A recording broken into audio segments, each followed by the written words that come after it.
So let's start and go around with our top 5 songs. I know we're waiting on Paul, but I'll let him catch up as well. Mick, can I interject? What? Troy was also born in 2000. I mean, he was born way before 2000, but I'm sure he remembers. I know. I want his story. We're not done with those stories. Oh, I thought you were interweaving them in. Got it. I'll direct, sir. Listen. You know I don't listen very well, Mick. So I thought we'd interweave them in while we tell stories and stuff like that. So let's go with our top 5 songs. I'm going to kick it off. Jason, why don't you kick us off? I'm going to go in sort of a round clockwise. Okay. I don't listen to a lot of new music, but these are the 5 songs that are on most of my playlists right now. So I just went with those. And that is, I'll go with number 5, The Emptiness Machine by Linkin Park. I know it's controversial, their new lineup, but I really like it so far. She's a good singer. She's a good singer.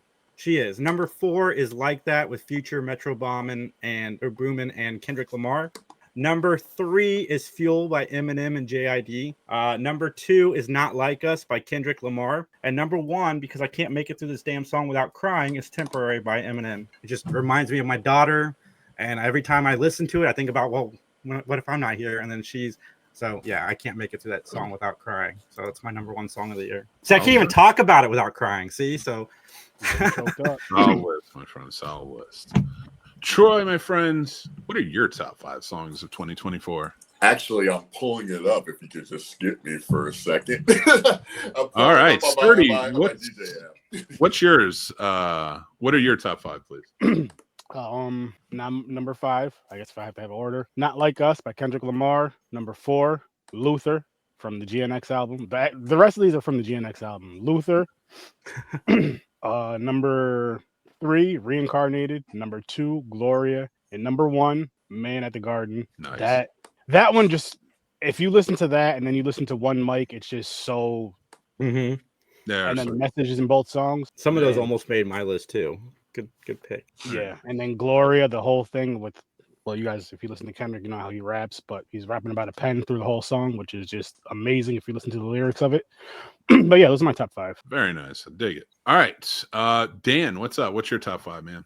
I'm going to shake it up some. I am going to take one from Eminem's new album, Houdini. And it's just because it's such a throwback. Talk about like 1999.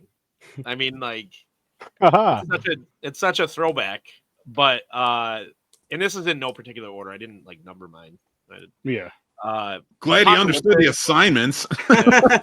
Apocalypta did a version of Four Horsemen that's entirely instrumental, and it's on their new album, and it's awesome. The Serpent and the King, which might be Judas Priest's best song coming out in the 70s, which I thought was awesome. Paragraph 3, but it actually, if you look on the album, it's like this weird symbol 3 from Opeth.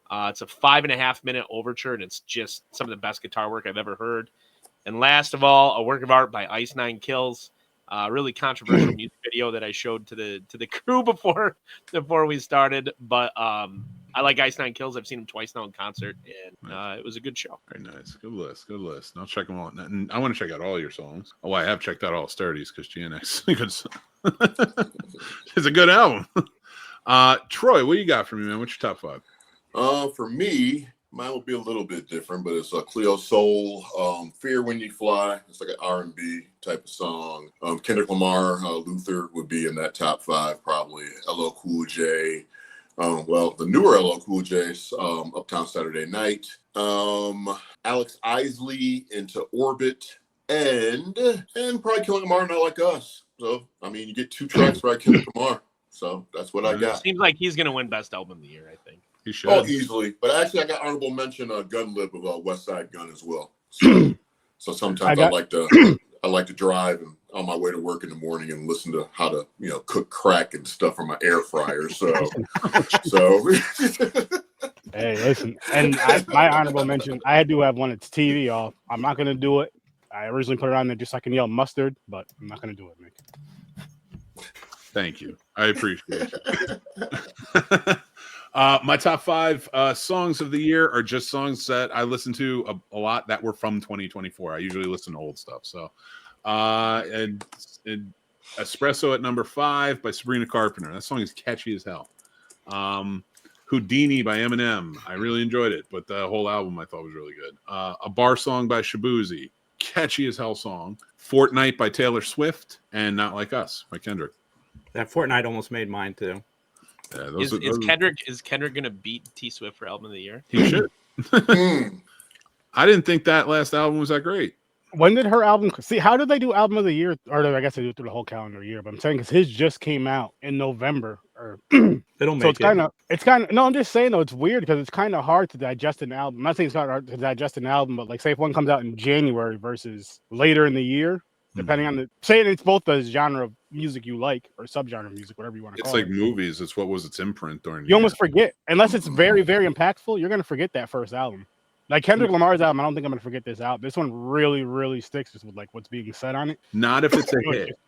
I don't know. I mean, I think his would be considered for since it's still this year. Yeah, everything will be considered, and hers too. The problem with that theory is it works if it's going for award contention. Mm-hmm. And I'm not movies, music, those songs that you're really trying to push for award contention at the end of the year. Mm-hmm. Usually those are the ones that you don't remember. You know, and honestly, Cowboy Carter, nobody is talking about it right now with the albums and stuff like that.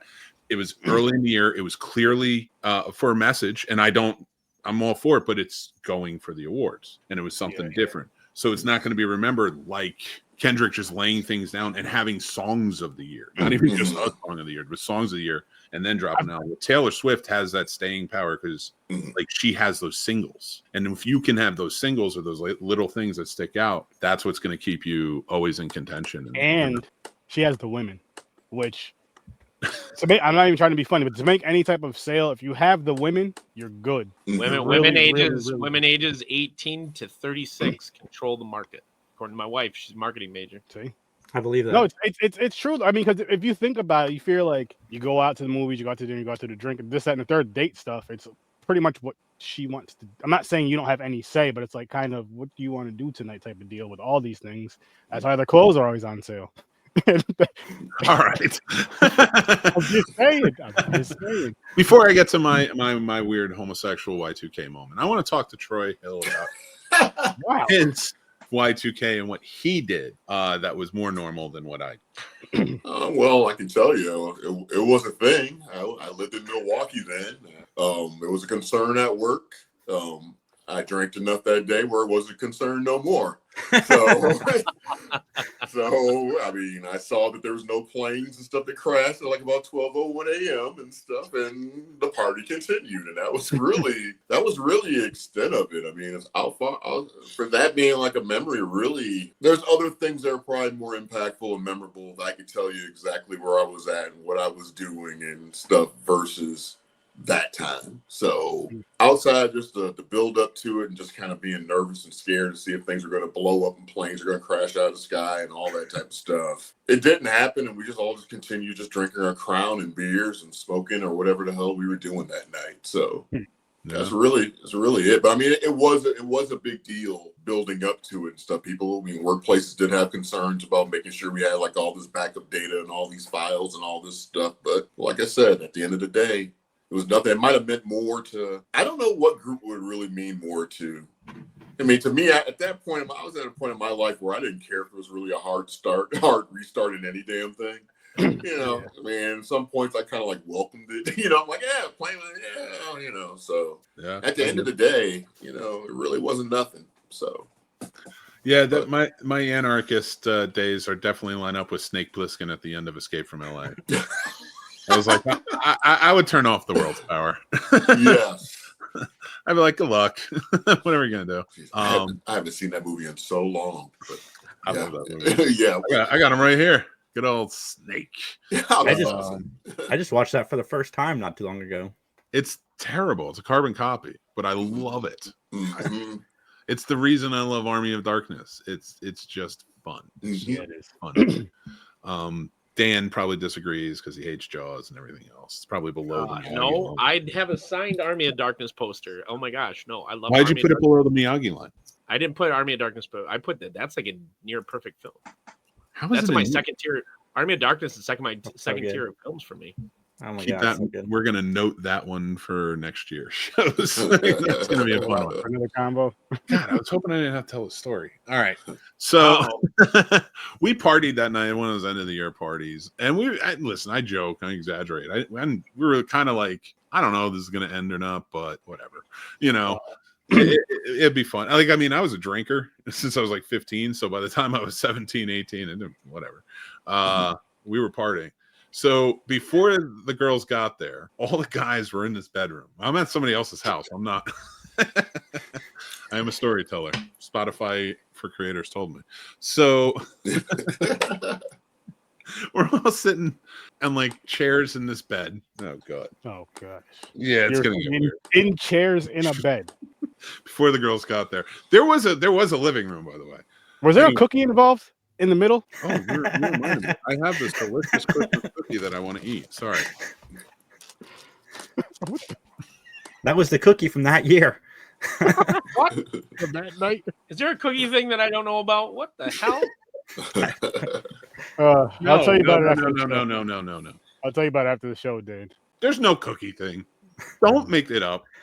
No, I'm not making it up. Wait, is there a cookie thing? Yeah. Do we have a cookie thing? No. We don't have a cookie thing, but it sounds like you and your friends did that night, sitting on the bed in a circle. With a cookie. No, we weren't in a circle. Fuck you! I can't defend myself. Oh, that was wild. There he is. There he is. There he is. Fucking So what's up, Paul? You're late, Paul. Always. Mick is over here telling us about the cookie game. I'm a child of adoption. Leave me alone. These two are wearing the same sweatshirt, and I love it. Like this. Look at this. Listen, 3 out of 6 Scene Snobs can't be wrong. And if you notice, I'm counting mine as one of the knots. Old Saint Mick. Okay. Well, Paul, I'm telling my homosexual experience story from. I just beat off in a fucking shower. You couldn't tell me to stop. Were you listening? I should have finished the story earlier. I noted nothing. I'll tell you what. Memories. Before I finish my story, why don't you give us your top 5 songs of the year? Jesus, Mick. Well, you already did it. Just dive in full head first. I had some help. Okay. So that's Posty. Slaughterhouse 2. What? A bar song. Yeah. Are these songs? Yeah. That's by a band called Knock Loose. Oh boy. And then a bar song by Shabuzi. Oh, that's on mine. Where's Trevor when I need him? I'm the only metalhead on here. Like, No, follows, man. That is true. It's coming. I see what Trevor Every time, did. every time we do a mixtape, Paul's like metal is hard. The love story, which our biggest episode of the year was our love mixtape episode. Nice. Nice. So, I can't wait this is the because we first are one. I doing had it to do the again. breakup. I got to do the breakup episode. Should have been well. Now we know why he's 6. I'm kidding, huh? And then Thy Bidding and Crumble by Spite. Nice. Was that all the songs? I don't know if you said 5 or not. That's 5. There were so many words in there that I didn't think were banned. I'm not saying that's bad. I'm just saying I'm out of touch. It's okay. I mean, my top 5 are like the top 5 songs of the year, so that should tell you something. So good Side list. one track ones. I like a good side one track one. I'm a sucker for a side one track. All right. Just so you know, Troy, the beef is still on with that Walmart Spike from Shadow Puppets and his stupid hair. I've been seeing that. I was like, It's really been bothering me. Leave James Marsters alone. Walmart Spike? It's almost a weekend. You got to kind of let it go at this point.